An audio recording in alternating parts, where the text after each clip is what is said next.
Hi friends, welcome back to Moni Spicy Kitchen. இன்னைக்கு நாம என்ன ரெசிபி பார்க்க போறோம்னா ரவையை பயன்படுத்தி ரொம்ப டேஸ்டியான நல்ல ஸ்பெஷலான சீப்ரா கேக் எப்படி செய்யலாம்னு நாங்க பார்க்க போறோம். இது வந்து இப்ப நல்ல ஒரு ட்ரெண்டிங்ல இருக்கக்கூடிய ஒரு கேக்னு கூட சொல்லலாம். இது ரொம்ப டேஸ்டியா இருக்கும், ரொம்ப ஈஸியா நம்ம மிக்ஸியை மட்டுமே பயன்படுத்தி தான் பண்ணியிருக்கேன். முட்டை எதுவும் இல்லாம குழந்தைங்களுக்கு ஸ்நாக்ஸா கூட நீங்க வந்து இதை செஞ்சு கொடுக்கலாம். நல்ல ஸ்மூத்தா நல்ல சாஃப்டா இருக்கும் கேக்கு. டீ டைம் ஸ்நாக்னு கூட சொல்லலாம். ரொம்ப டேஸ்டியா இருக்கும். சரி வாங்க இது எப்படி செய்யலாம் அப்படிங்கறத நம்ம டீடைலா பார்த்துடலாம். அதுக்கு முன்னாடி நம்ம சேனலுக்கு இப்பதான் ஃபர்ஸ்ட் டைமா வரீங்கன்னா மறக்காம சப்ஸ்கிரைப் பண்ணுங்க. அப்படியே கூட இருக்கக்கூடிய பெல் பட்டனையும் பிரஸ் பண்ணிருங்க. அப்பதான் நான் போடக்கூடிய நியூ வீடியோஸ் உங்களுக்கு நோட்டிபிகேஷனா வரும். மறக்காம லைக் பண்ணுங்க, ஷேர் பண்ணுங்க. இப்ப வாங்க வீடியோக்குள்ள போய் இந்த சாஃப்டான ஜீப்ரா கேக் எப்படி செய்யலாம் அப்படிங்கறத நம்ம டீடைலா பார்த்துடலாம். இதுக்காக ஒரு மிக்ஸி ஜார் எடுத்துட்டு இதுல சரியா ஒரு கப் அளவுக்கு ரவை. இந்த ரவை பாத்தீங்கன்னா வறுக்காத ரவை தான் எடுத்திருக்கேன். நீங்க வறுத்த ரவை வறுக்காத ரவை எது வேணா எடுத்துக்கலாம். இப்ப இதை வந்து அப்படியே மிக்ஸி ஜார்ல சேர்த்துக்கோங்க. சேர்த்துட்டு இது கூடவே அரை கப் அளவுக்கு சர்க்கரை சேர்க்கணும். நீங்க சர்க்கரைக்கு பதிலா வெல்லம், நாட்டு சர்க்கரை, அப்புறமா கருப்பட்டி எது வேணா சேர்த்துக்கலாம். அரை கப் அளவு சேருங்க. சேர்த்துட்டு இப்ப இதை நல்லா பவுடர் பண்ணி எடுத்துட்டு வந்துடலாம். மிக்சியில போட்டு நல்லா அடிச்சு எடுத்துட்டு வந்துருங்க. இது வந்து என்னதான் நம்ம கொஞ்ச நேரம் அடிச்சாலும் கொஞ்சம் ரவை வந்து அப்படிதான் இருக்கும், பிரச்சனை இல்லை. இந்த மாதிரி நல்லா அரைச்சு எடுத்துக்கலாம். இப்ப வந்து இதுல ஒரு அரை கப் அளவுக்கு மைதா மாவு சேர்க்கணும். மைதாவுக்கு பதிலாக நீங்க கோதுமை மாவு கூட சேர்த்துக்கலாம். அப்புறமா ஒரு 1/4 கப் அளவுக்கு ரிஃபைனட் ஆயில் இல்ல சன்ஃபிளவர் ஆயில் எது வேணா நீங்க சேர்த்துக்கலாம். அப்புறமா ஒரு அரை டீஸ்பூன் அளவுக்கு வெனிலா எசன்ஸ். இது கூடவே ஒரு கப் அளவுக்கு காய்ச்சின பால், காய்ச்சி இதமான சூடு இருக்கக்கூடிய பால் சேருங்க. அப்புறமா ஒரு டீஸ்பூன் அளவுக்கு பேக்கிங் பவுடர் சேர்க்கணும். 1/4 டீஸ்பூன் அளவுக்கு பேக்கிங் சோடா சேர்க்கணும். இப்ப இது எல்லாத்தையும் சேர்த்துட்டு மிக்சியில வந்து ஒரு 30 செகண்டுக்கு மட்டும் நல்லா அடிச்சு எடுத்துட்டு வந்துருங்க. ரொம்ப அடிக்க வேண்டாம், ஏன்னா பேக்கிங் பவுடர் பேக்கிங் சோடா நம்ம சேர்த்திருக்கோம்.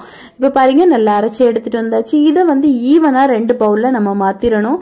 நான் ஒரு கப்பு வச்சு ஒவ்வொரு பவுல்ல மாத்திட்டு அதுக்கப்புறமா நான் வந்து மிச்சமா இருக்கக்கூடியத ஈவனா 2 கப்லயுமே வந்து சேர்க்க போறேன். அப்பதான் நம்மளுக்கு 2 கலர் மாத்தி சேர்க்கும் போது ஒரே அளவோட நம்மளுக்கு கிடைக்கும். அதுக்காக தான் மொத்தமா பாத்தீங்கன்னா 1/4 கப் அளவுக்கு நம்மளுக்கு வந்து மாவு கிடைக்கும் ஒண்ணுத்துக்கும். இப்ப வந்து சேர்த்தாச்சு. சேர்த்துட்டு இதுல ஒண்ணு என்ன பண்ணணும் அப்படின்னா நம்மளுக்கு ஒரு பேட்ச் மாவுல மட்டும் கொக்கோ பொடி சேர்க்க போறோம். இது வந்து நல்ல ஒரு பிளாக்கிஷ் கலருக்காக. இதை வந்து நல்லா அரைச்சிட்டு சேருங்க. கொக்கோ பவுடர் 1 டேபிள் ஸ்பூன் அளவுக்கு. இந்த மாதிரி நம்ம சேர்க்கும் போது இதுல லம்ஸ் எதுவும் இல்லாம இருக்கும், அதுக்காக தான். அப்புறமா இதுல ஒரு 1/4 டீஸ்பூன் அளவுக்கு காஃபி பொடி. இது வந்து சேர்க்கும் போது நல்ல வாசனையா டேஸ்ட் வந்து கொஞ்சம் கூட கூட்டி கொடுக்கும், அதுக்காக. இப்ப இது ரெண்டுத்தையும் சேர்த்துட்டு நல்லா இந்த மாதிரி கலந்து விடுங்க ஒரு விஸ்க் வச்சு. அப்ப ஈஸியா சீக்கிரமாவே மிக்ஸ் ஆயிரும். அதுக்காக தான் லேசா ஜென்டிலா தான் மிக்ஸ் பண்ணணும். அதுக்காக போட்டு ஓவர் மிக்ஸ் எல்லாம் பண்ணிடக்கூடாது. இந்த மாதிரி ஜென்டிலா மிக்ஸ் பண்ணுங்க. இப்ப பாருங்க நம்மளுக்கு சூப்பரா பேட்டர் ரெடி ஆயிருச்சு. கொக்கோ பேட்டர் அப்புறமா வெண்ணிலா பேட்டர். இப்ப இது ரெண்டுத்தையுமே நம்ம வந்து ட்ரேல மாத்திரலாம். நான் வந்து நம்ம நார்மலா பிரெட் எல்லாம் பண்ணுவோம்ல அந்த ட்ரே தான் எடுத்திருக்கேன். அதுல கொஞ்சமா ஆயில் மட்டும் கிரீஸ் பண்ணுங்க, மற்றபடி ஒன்றும் தேவை கிடையாது. இப்ப இதுல ஒரு 2 டேபிள் ஸ்பூன் அளவுக்கு நம்ம ஃபர்ஸ்ட் வந்து வெண்ணிலா ஃபிளேவர் விட்டுடலாம். ஃபர்ஸ்ட் ஒரு பேட்ச் மட்டும் 2 ஃபிளேவர் விடணும். அதுக்கப்புறமா ஒரு ஸ்பூன் மட்டும் நம்ம சேர்த்துக்கலாம். இப்ப வந்து கொக்கோ ஃபிளேவர் இது வந்து ஒரு 2 டேபிள் ஸ்பூன் அளவுக்கு சேர்த்துக்கோங்க. சேர்த்துட்டு அதுக்கப்புறமா ஒரு டேபிள் ஸ்பூன் வெண்ணிலா, அதுக்கப்புறமா 1 டேபிள் ஸ்பூன் அளவுக்கு கொக்கோ. இதே மாதிரி நம்ம மாத்தி கொஞ்சமா சேர்த்துட்டே இருக்கணும். இந்த ப்ராசஸ் மட்டும் கொஞ்சம் டைம் எடுக்கிற மாதிரி இருக்கும். ஆனா நீங்க ஒரு முறை செஞ்சிட்டீங்க அப்படின்னா ஈஸியா உங்களுக்கு வந்துடும். இப்ப இந்த மாதிரி கொஞ்சமா சேருங்க. உங்களுக்கு அந்த ரவுண்டு எந்த பக்கம் போகுதோ அந்த பக்கத்துல நீங்க வந்து மாத்தி ஸ்ப்ரெட் பண்ணிட்டே இருக்கணும். இது சென்டர் இல்லாம ஒரு சைட்ல போயிருச்சு அப்படின்னா அது லேசா வந்து ட்ரேயை மட்டும் நீங்க சரிச்சு கொடுத்தீங்கன்னா அது வந்து சென்டர்ல வந்துடும். இப்ப பாருங்க நம்மளுக்கு சூப்பரா ரெடி ஆயிருச்சு.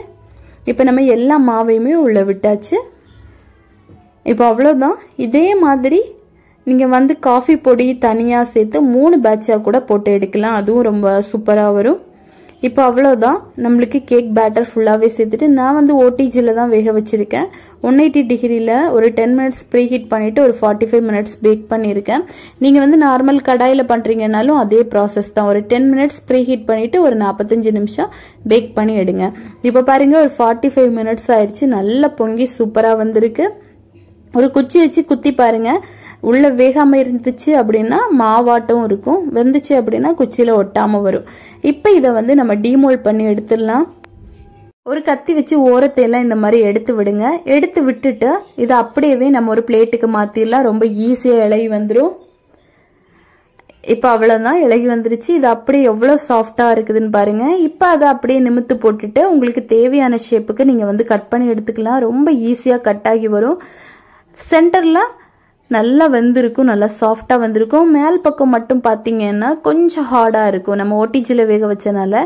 இதுவே நீங்க வந்து கடாயில பேக் பண்ணி எடுக்கிறீங்க அப்படின்னா நல்லா சாஃப்டா இருக்கும். இப்போ பாருங்க எவ்வளவு சூப்பரா கட் ஆகி வருதுன்னு, நல்ல ஸ்மூத்தான ஒரு கேக் கூட.